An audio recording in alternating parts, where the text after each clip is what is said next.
On a majoritairement grandi avec de petits autos dans les mains à un très jeune âge. Ça restera toujours un jouet iconique. Fast forward tout ça à notre adolescence, on grandit tranquillement pas vite. On obtient nos licences pour conduire et on achète nos premières autos. On commence à mettre un peu d'amour dans nos véhicules pour les personnaliser. Avec le temps, on passe des soirées entre amis et notre intérêt devient rapidement une passion. Par conséquent, on se retrouve souvent tous réunis par la même passion, l'automobile. SVGBZ, Savage Boys. On est a priori un groupe d'amis passionnés d'auto, de mécanique, de stunts, mais surtout un cercle social parmi le car culture québécois. Depuis 10 ans maintenant, on a su se construire un groupe qui a rapidement fait boule de neige. On a parti le projet en 2014, dans le temps ça s'appelait Ground Kisser. Le branding n'était pas tout à fait là, mais le crew, lui, était déjà bien implémenté.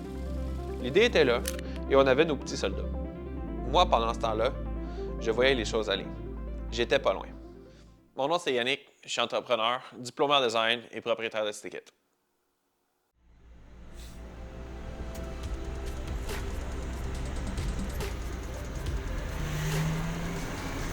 Le marketing, le visuel, le branding, l'événementiel, puis le domaine de l'impression, je côtoie ça au quotidien. Dans le temps, j'ai eu Picture, Rolling Shot Manège, j'ai mis sur pied le premier Paul Walker Memorial Ride. Bref, j'ai fait quelques projets dans le passé.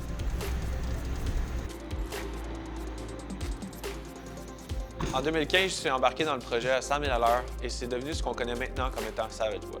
On s'est rapidement étendu aux quatre coins de la province avec du monde un peu partout. Le scope était très simple par contre, c'était juste d'avoir du bon monde.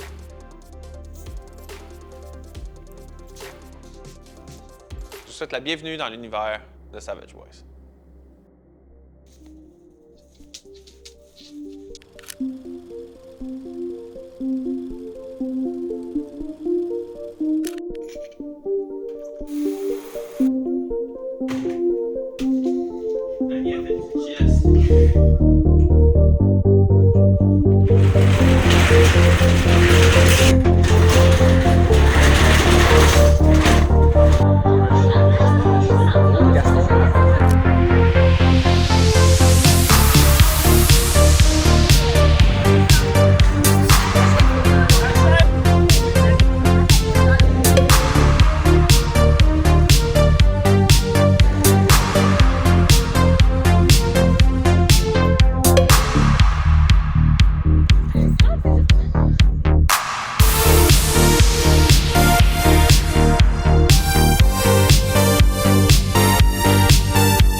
Chaque année, on organise un événement majeur qui nous réunit tous.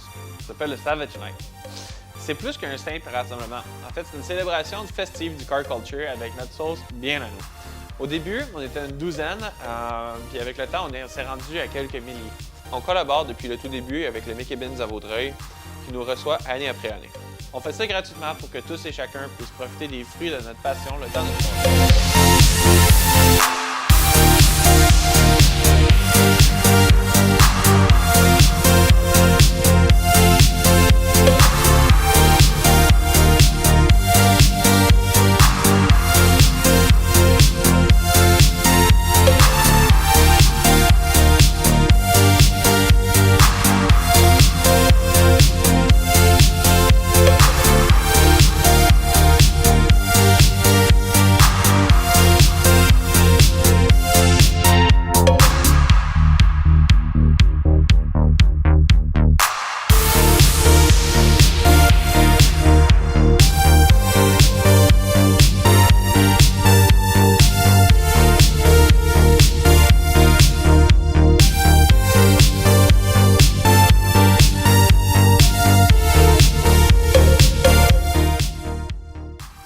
Le Savage Night est un succès fou, mais on n'avait pas dit notre dernier mot cette année.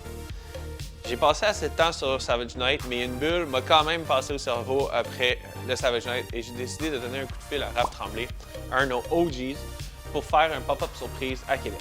Ça a pris 1 heure gros max. Puis dans la même journée, avant que ça en vienne JP, qui organisait les Vice City dans le temps à Québec, il me rappelle puis il me dit qu'il y avait déjà un plan de match sur nous, tout préparé, quelques semaines plus tard. On a tenu ça secret pendant un bon mois de temps. JP avait vraiment mis les bouchées doubles pour nous. Entre-temps, on a eu le temps de faire 2-3 annonces cryptiques pour que les gens trouvent le lieu. On voulait pas non plus faire le plus gros événement du siècle, mais de fil en aiguille, quelques semaines plus tard, on était sur place à Québec. Ça donnait une soirée avec un tout autre vibe. Pour vrai, c'était vraiment plaisant. JP avait même pensé à faire venir J-Barbecue, un traiteur barbecue du coin. Puis ça, c'était vraiment bon, là. Notre gang de Montréal, elle, était au rendez-vous. Avec la gang de la Beauce qui sont descendus avec leurs amis, puis le monde de Québec qui était déjà fidèle au poste.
C'était vraiment pas comme à Vaudreuil. En bout de ligne, c'était plus intime, plus laid-back, vraiment plus accessible pour nous autres et pour les gens qui étaient là, mais ça a été vraiment occupé.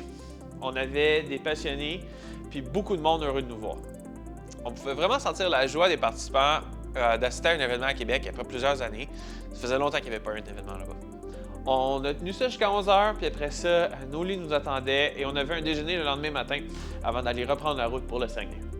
C'est là que la magie s'installe. On termine le déjeuner vers midi, on tank à Québec avant de partir, puis on prend le parc pour monter à Chicoutimi.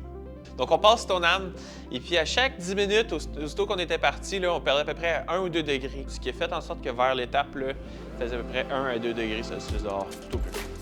De loin, en roulant, on voyait le brouillard s'installer, le ciel se couvrir, puis la neige même arriver. Les textures boréales d'automne qui s'installaient, avec la grisaille, c'était vraiment intense pour vrai. Dame Nature nous a servi des moments absolument magiques.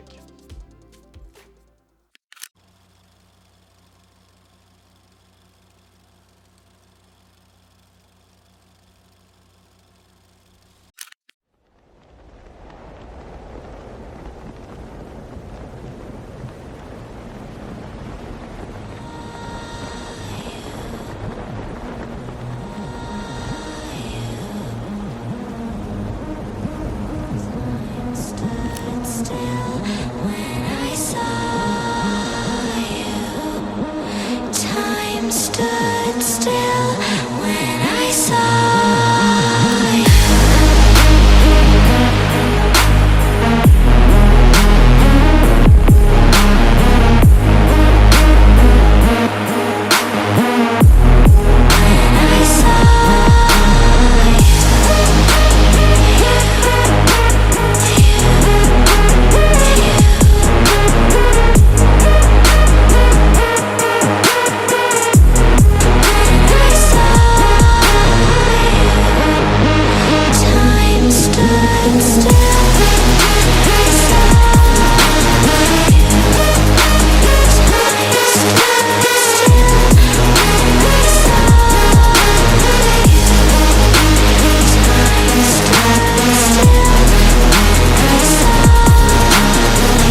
est arrêté en chemin pour prendre quelques photos, puis on est arrivé sain et sauf à Chicoutimi. Là, c'était le temps de check-in à l'hôtel, puis après ça, c'était l'heure du meet.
On a collaboré avec la gang de One Life No Limits, un crew du coin, pour nous faire dénicher un beau spot pour le vent.